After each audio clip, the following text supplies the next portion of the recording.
Have you ever heard the philosophy, once a cesarean, always a cesarean?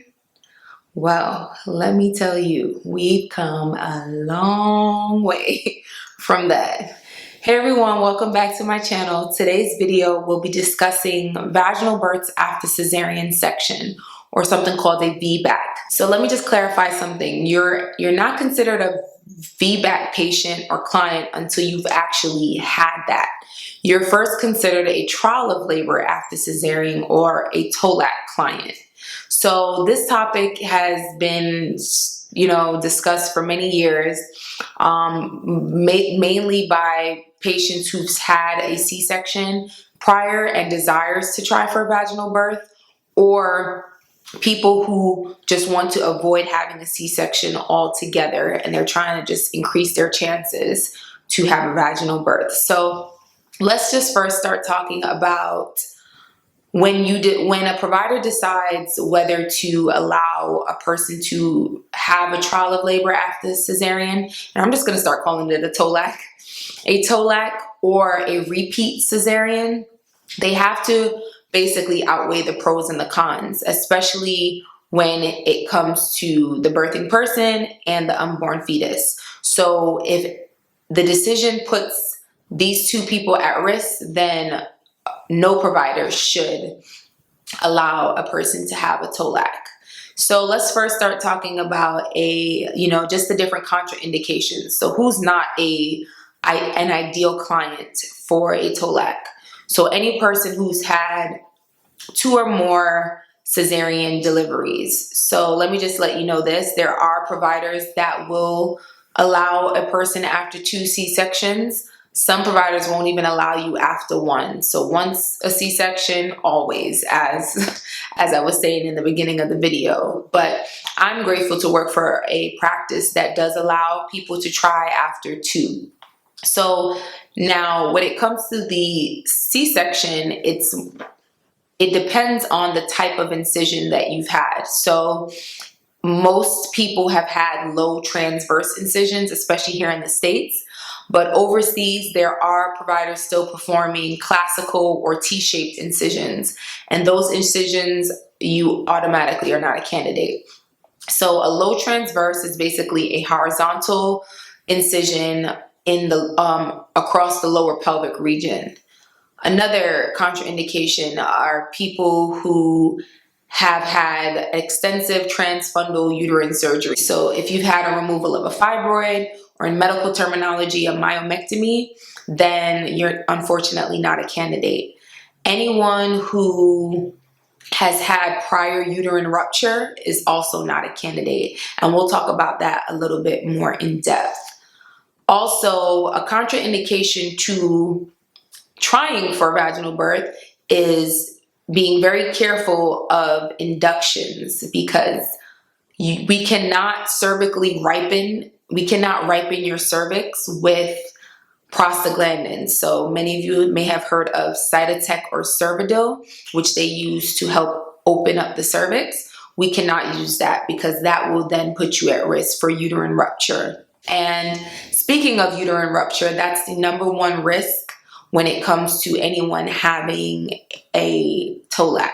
So when it comes to an induction, induced labor is less likely to yield a success of a VBAC, especially if the woman's cervix is unfavorable. And when I say unfavorable, I mean cervix that's basically closed.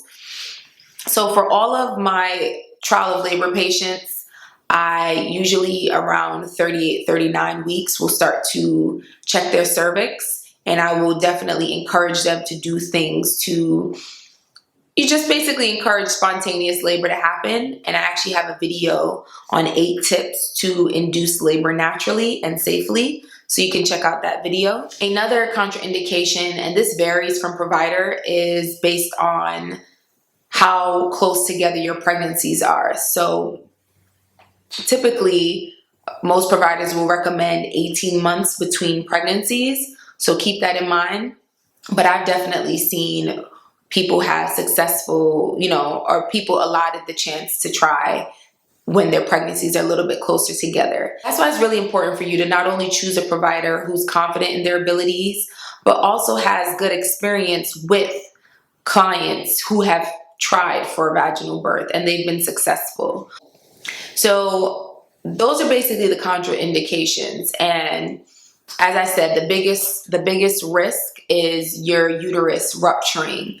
But I want us to talk a little bit about a C-section, because some people think that you can just pick your C-section date and, oh, I don't want to have a vaginal birth at all. I don't want to go through the labor pains. I just don't want to deal. And they're just like, sign me up for a C-section. Let me just let you know that a C-section is major abdominal surgery. This is not no 1-2 stitch, get the baby out and stitch you back up in your regular into 2 days. No, you can be recovering from a C-section for a few months. So keep that in mind. And anybody who's had a C-section is now at increased risk in their subsequent pregnancies to have their placenta be positioned over their cervix. And this is also a contraindication to having a TOLAC. If your placenta is positioned over your cervix or it covers your cervix, then there's no way the baby can physically get through for a vaginal birth. So that's out the window. Also, having a C-section prior also puts you at risk for your placenta growing within the uterine layer. And that is something you do not want to happen to you, because then when it's time for the placenta to be removed, you can be at increased risk for a lot of bleeding to happen. And with a lot of bleeding comes risk for death for you and for the baby.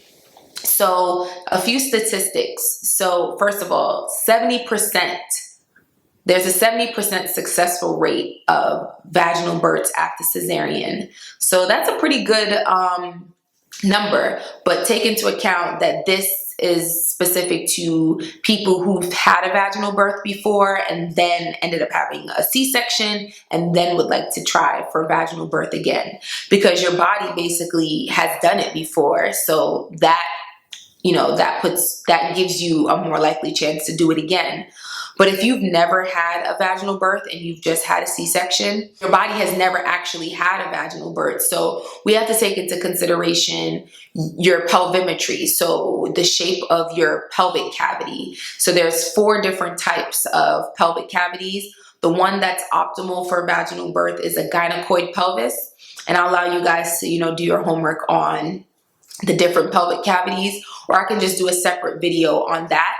Because if you have an unfavorable shaped pelvis, then your provider will tell you that you're not even a candidate for a vaginal birth in the first place. So keep that in mind.